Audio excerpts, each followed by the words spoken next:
for everything that we discussed, that probably, what is probably necessary as a next step is that we look into how do we get to ideas, and how do we get to ideas differently, knowing that the world is changing, and how much actually does need to change. And maybe it's not even a process. It's definitely not a machine, but maybe it's not even a process. We know that creativity and coming up with ideas is a messy project, right? It's chaotic.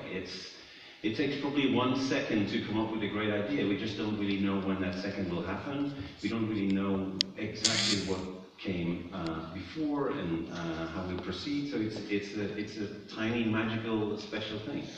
And yet, I think that with all the transformation that is going on in the world, that we likely want to look into how that magical thing, coming up with ideas, is affected by all of those changes. You know, we cannot just keep doing it the same way we did before. The funny thing is, or I think it's funny, or maybe it's even scary, but whenever you talk about transformation, people automatically assume or start thinking into technology. It's like the technology is what the transformation is all about. And it's a big driver for it, but it's not the same thing. Anybody knows how old this movie is? Any guess? 15. So I thought people would probably say like 5 or 10, but you think it's older than it is. But it's 15 years old, and you can see already back then, it's just like every time when we imagine a future, we'll imagine a future where the technology is very present, where it's very visual. We almost see the code, it's very, tangible, and it's the thing we do. When we think about the future and about change and transformation, it automatically translates into technology for us. And I don't think necessarily that's true. We think about creativity and how it's changed, and automatically the conversation is about automating things, and it's about robots, and we think about how the creative process is literally delivering assets at a multitude of speed, and what we get is something like this. I'm not sure if anybody's seen this, but this is a commercial. I think it was made by McCann, and again, no disrespect for McCann in Japan, and this is created by an artificial intelligence creative director. And I think we'd all agree there's very little idea in what you see here. So yes, there's a machine doing something, but we're not really sure what it is, and it's not the transformation we were talking about. Okay. What I think happens, what I think is the reason why we automatically get into this space of automation and robots when we talk about the future of how we do ideas, is because ideas on their own are really fragile. I don't know if anybody listens to the Talking to Ourselves podcast, which is sponsored by the One Club. He had a session with Jerry Graff, I think it was a couple of weeks ago, and he was talking about how when he reviewed ideas, he would put ideas on the wall, and then he would take the ideas down, the ones that he didn't like. And his creative partner said, "Can you please not do that anymore? Because by pulling it down, you put them on the floor and you're stepping on those ideas. And it hurts me. This is what I spend time in the night, and even if you don't like the ideas, you put them on the side, you put them on the table, that's all fine, but don't put them on the floor, because you'll step on it and that hurts my feelings." Ideas are really fragile. It's something that we need to be careful for, that we need to protect. It's also what we do with clients. There's nothing as easy to kill as an idea. We need to make sure that we help, give it oxygen so it can come to life. And I think that's the notion that ideas are fragile is probably one of the reasons why we don't think too much about how the process of getting to an idea, why we want to change that, because we need to protect that little space that is so magical, that is really special. The thing is, though, that there's a lot of changes happening around us in our industry and just in how people work that we cannot ignore, and we need to think about how it influences how we get to ideas. There's some things like distributed workforce. I don't know if you know a company called Automatic. It's the company behind WordPress. They have a distributed workforce, meaning they have a couple of hundred people that work for them, and they work all over the world. They have quite a few people that work out of San Francisco, but even they closed their San Francisco office, even though it was a really nice office with all of the amenities that you want, but because nobody ever showed up. This is not how they're structured, this is not how they work, that's not in their DNA. They really work as a distributed workforce.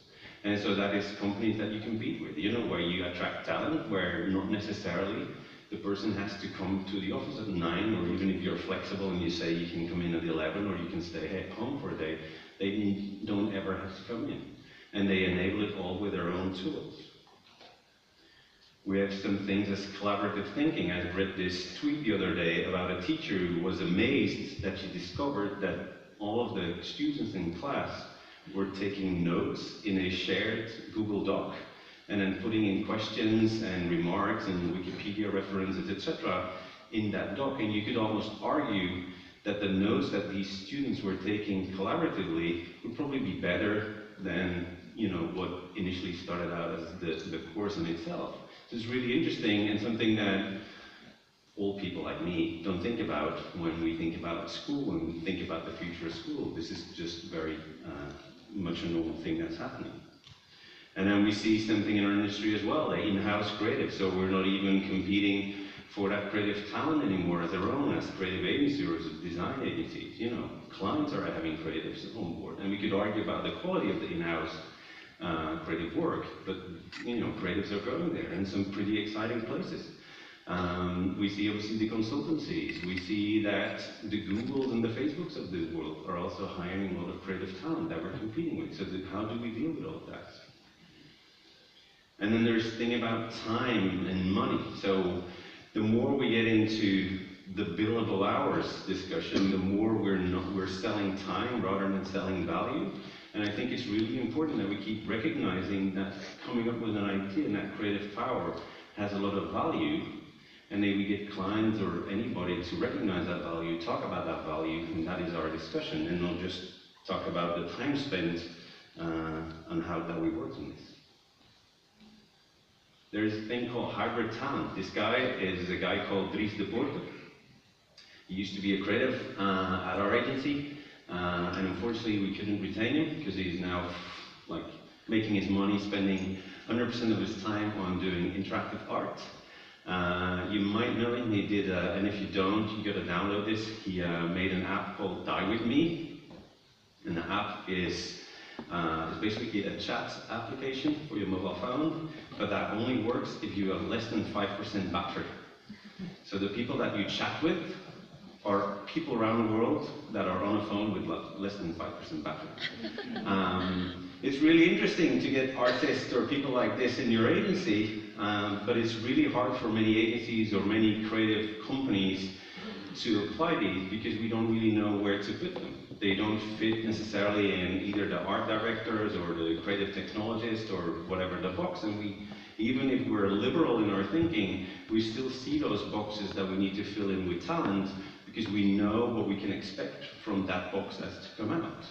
And so we don't really know what to expect from a guy like Dries because we don't really understand what it is that he does. We only think it's really, really interesting and likely will contribute very interesting things to the agency. And unfortunately for us, again, he's doing really interesting stuff for himself right now. And then there's everything around data. And again, I don't want this to be a data presentation, but I think we look at data all the time as something that talks about insights, or where we look just into measurement as results, or it's related to whatever programmatic and automating things again. I think one of the really beautiful things about data is that's an incredible creative source, you know, that will help us inspire, that actually will get to a different kind of ideas if we were to be willing to look at data from a creative point of view and see some of the value in there as well. But this is something that we need to look at. And so, for me today was really, and when we're thinking about the theme, I thought this whole idea of how coming up with ideas and creativity, how that should possibly change, or maybe not, what is the impact of the transformation that is going on around us? How does that impact how we come up with ideas? That was something like a really interesting question. And I thought when we built the structure of the day and the speakers, what I really wanted to do is sort of ask that question out loud and look into what is your opinion on what do you think needs to change, what needs to change, what needs to stay, but have a discussion around that. And literally the speakers, and we talked about the speakers and moving forward for the program, the discussion that we had in between us was all about I want to hear from you within the context of your organization, but how you deal with that. Maybe things that worked or didn't work, and how you try and experiment, how that coming up with ideas, how that creative process moves forward, and how you try and change it. And then maybe don't have all the answers, but inspire people and say, here's our take on things, here's what we see happening, here's what we do with that, and move forward. And not having a conference that says, here's the thing we're going to teach you. No, have a conference that says, you know, here's a really important thing for our industry to talk about, and let's just open up that question, and then talk about this, and then hopefully discuss with each other after.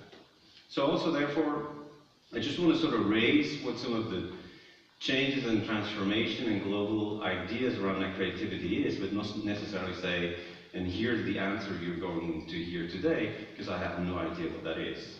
I do know there's quite a few superpowers, things that I'm really convinced that will be very important, and I want to share you those sort of superpowers, because they're also guided into how we got to the speakers that are here today.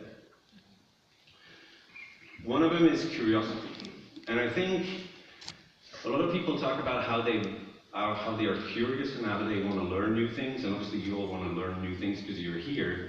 But quite often, especially within an organization, people will come to me and say, can I go to that event? Or, you know, I want to learn more, so can I buy that book? Can you buy me that book? A lot of people want to be taught rather than really learn something, and I really think that's an important point. I think people are not curious enough, and maybe they have a little bit of curiosity on their own, but I think you need to structurally organize your own curiosity so you make that a superpower. That you're really trying to, I gotta learn something new every day, and almost like force myself to that.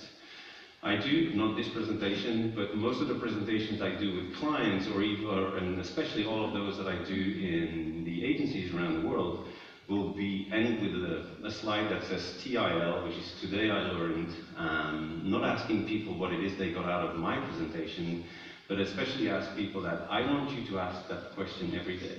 At the end of the day, today I learned. And if you cannot name a thing that you say, here's something I didn't know before today, then you go listen to a podcast or open up a few websites until you come onto something that is new. And I think it will force you into be more curious and actually learn more things, and they'll come more natively to you and try out new things. And it's something, as I said, when I talk about structurally trying to do things, I try to do that for myself as well.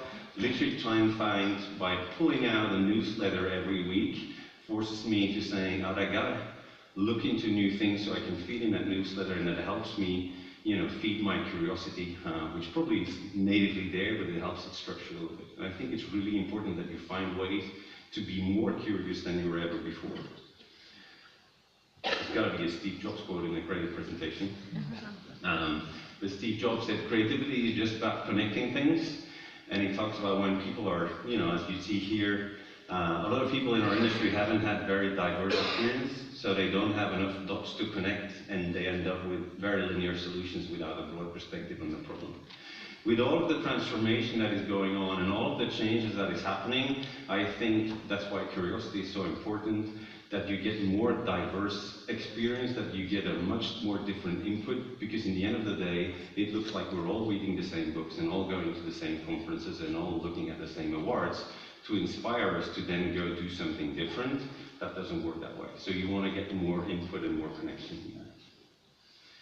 Collaboration. Collaboration sounds like a dirty word in the creative industry. I don't really know why. It automatically feels like this means a lot of people with post-its against the wall, or it means co-creative with the client, and that sounds really dirty, not something we want to do. And I think collaboration is essential. It's also why, for instance, 72 and Sunny or Forsman are here to present today, because they do have a different take on collaboration, on how clients and agencies together, or people within the agency, or experts or artists or whomever, very early on get involved in ideas and work on that together. We too much sort of look at it as a linear way of there's two people doing so-and-so, then hand it over to another person, and it ends somewhere a very linear way, and I don't think that's right. I think we need to involve a lot more people more sooner. And there's diversity, which I think is a superpower. And not just because we need to be able to have a workplace where everybody has an equal chance to get a job, which is really important. But I think it also is important, and I think Martin Weigel at Wieden, who couldn't make it here today, but we have Neil, CEO of Wieden & Kennedy in London, to replace him. But Martin recently said something about how the agency is not very representative of actually society. So the people that we have in the agency don't really exactly represent the people that we sort of work for. And so we don't really understand those people because we're not listening, we're so different. So we need that diversity also to make sure that we are a much more equal organization in terms of how it represents society. Experimentation. I always said to clients that I don't believe if you don't experiment for yourself, if you don't innovate a little bit in your own corner, in your own job, it is impossible for you to drive innovation in your organization. Innovation or experimentation are not expensive words. You cannot just talk about AI and code and data and all these kind of theoretical concepts without trying to play out a little bit on your own. It's the same as with your kids, right? You're not showing your kids Van Goghs and etc. and saying, here is where you gotta go to tomorrow. No, you give your kid crayons and a piece of paper, and then you just have a go and just do whatever it is, and then we'll see where that turns out. And I think that's a bit different thing. So an interesting experiment is when a guy says, you know, I'm invited to a business conference, and instead of doing a lecture like you usually do, I'll be doing a performance. It's a performance which we'll see later today, by the way. And especially on the internet, experimentation is so powerful. I love this quote, I don't know who said it. It talks about the experimenting on the internet. It says, second you post on the net, if it works, it's a product. If it doesn't, it's research. There's no reason why we wouldn't experiment more online just because of how that thing works and how easy we can work with it. So experimentation is a superpower.